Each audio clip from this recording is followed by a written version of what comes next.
What is going on, CyberFam? So today we're going to discuss really quick about Alex Karp's new interview with Kevin Warsh at Stanford. Now, this is more of like a podcast style interview. Alex Karp has gotten to a point where he's kind of explaining a lot of the same things, and it's a little bit high level. He goes into super specifics about stuff, and a lot of folks just kind of take it at surface level. So we're going to try to address that a little bit. This particular video will not get too technical just because there's not too much technical stuff from that interview to take, but there is a lot of stuff from an engineering perspective, from a culture perspective, from a software development perspective, okay? I'll delve into those in future videos, okay? But this one, I just wanted to give you a general gist of it. Now, Alex Karp basically really believes that Palantir is going to be pretty much 20 times what it is right now. Right, and I'm sure he's not talking stock price, of course. He's talking about just relative company growth, and I am with him on this. Actually, I don't know what the stock price is going to be. It really depends on what people are willing to pay for it, of course, right? But the way that Palantir addresses software and the way that Palantir tries to solve the software engineering problems, it actually resonates with me because they're trying to solve like an actual problem. If they really wanted to, they could focus, and this Alex Karp mentioned this in the video, right? They could focus on the current business model of enterprise SaaS. They mentioned it, that like the US and basically the West, they make the best enterprise SaaS, if not best software in all of the world without really that much competition. So that being said, if Palantir really wanted to address the current system, and they're going to do that, then I believe they are doing that. They're basically going to modularize Foundry. So Foundry is basically consisted of a bunch of modules that once it's onboarded, companies can basically pick and choose from. It's like a catalog, right? So you have a catalog, you can pick from it. If you need to use a specific module, then you can use that specific module. If not, then kind of move forward from there. So they're planning to do that, and they probably will do that. That will address the current business model. So for all of you guys who are complaining, oh, like we're just speculating that they're doing something totally new, relax. They're going to do something that's more catered to the current business model. Part of that is because a lot of folks need to understand things better before they can make the jump to something new. That's a very natural progression for a lot of folks, okay? A lot of people are risk averse, so that kind of stuff makes sense. And I'm with them for that, to be honest with you. I know that innovating and doing stuff like that is very important, but also addressing current problems is also pretty important in some degree, just because it brings on folks to your vision and exposes them to your software, and they're able to make that jump to the next transition much faster. The way I see it, Palantir will do this kind of stuff to appease the current operations of business, and as it comes along, people start realizing that the software is actually much more sticky and much better than anything else that was being offered, and they'll slowly start transitioning away from the other vendors.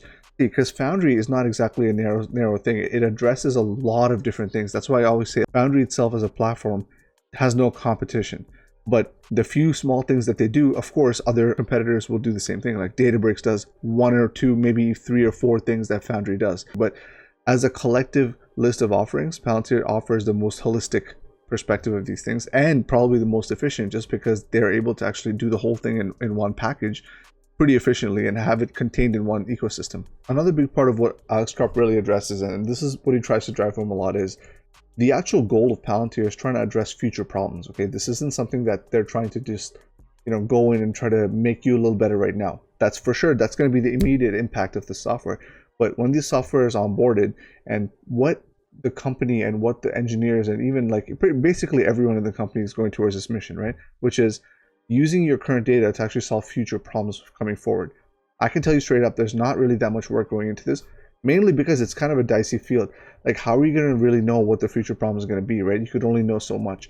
But using machine learning, using things like backpropagation and all this other stuff, you're able to sort of project a little bit, and actually, you are not going to know for sure, but you can add a weight to that possibility, and that possibility can fall back on some decisions, and these analysts can make these decisions to basically avert this kind of crisis or whatever the case is, right?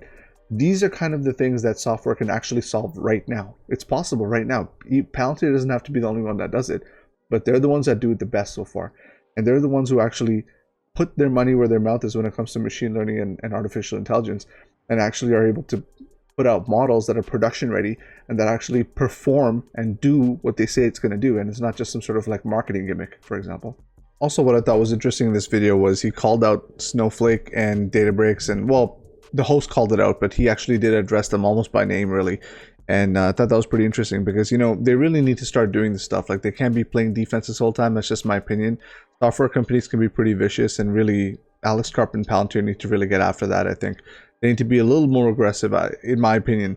But realistically, he did address that, and this goes back to that whole current business model type situation, right? Because these companies do a very specific type of thing that Foundry may already do, but they do it as just that one thing for that product, whereas Foundry has like a whole platform full of modules that could possibly be used as an entire operating system of your entire company, for the most part, at least any operational part of your company. It's like the whole like MP3 and iPod situation, right? Actually, this is a fantastic analogy. I feel like Snowflake, Databricks, and all these guys, they're more like MP3 players and stuff, right? iPods, whatever the case is. Whereas Palantir is trying to make the iPhone, where it has iTunes already built into it. You don't need an MP3 player that's separate. MP3 player was a very narrow function. It did a very specific thing for the industry that it was playing in, for a specific problem that it was trying to address at that time. The iPhone came along and it kind of just addressed all those problems regardless. It just completely decimated the MP3 player sales and that kind of stuff. And I feel like this analogy is more akin to what's happening with Palantir and its competition here. We'll get more into these comparisons soon in upcoming videos. I still have to dissect some of the things from this interview. So anyway, as this progresses, they are trying to address future problems for the enterprise and future problems for their clients. And this kind of stuff is actually very invaluable because, you know, there's one thing when you're trying to just make something better, right? Like if you're trying to just compete with another company and you're just a little bit better, then what difference is it really, right? Like other companies can say, well, I'm still going to stay with these guys because even though you're cheaper, right? We have our convenience. We know our rep. Our teams already know the platform. Your UI looks different. By UI, I mean user interface, like the way the things actually people see. It looks different. So, you know what? Maybe let's not make the switch. I'm only going to save a little bit of money. But what Palantir is doing is they're saying, whatever you're doing is fine, but we're doing something totally different over here. If you make the switch, you're not only going to save on money, you're going to save on time, you're going to save on future costs. It's just going to be like a holistic kind of thing altogether. Our software will completely run your entire business if it really needs to. So that's really what they're trying to do with their offering. To sell that, it's almost a little bit far-fetched. People need to believe that a little bit. It's more of like a mission type thing, right? So for them to believe it, they have to first put out software that addresses the current one. That's why I think Alex Karp is saying where they currently stand is it is what it is, but they want, and they potentially are going to be 20 times bigger as a company, because once people start realizing that these things are actually solving future problems for them, it's only going to catch like fire, man. It's only going to start spreading throughout the enterprise. And you got to understand, these enterprise companies, they're very competitive. So if something is going to give them a little bit of an edge, they're going to jump on board. So are all their competitors. They're going to jump on board as well. Why do you think SAP started catching and became profitable so fast, right? All these other companies, same story. Why do you think SaaS is so profitable? They see it as a competitive advantage, they buy it, and then it becomes sticky. I'll touch on some of these topics that he discussed in the interview a little bit further in the next video. Right now, I'm going to go get some sleep. I would suggest you guys do the same. And I will catch you guys in the next one. Peace.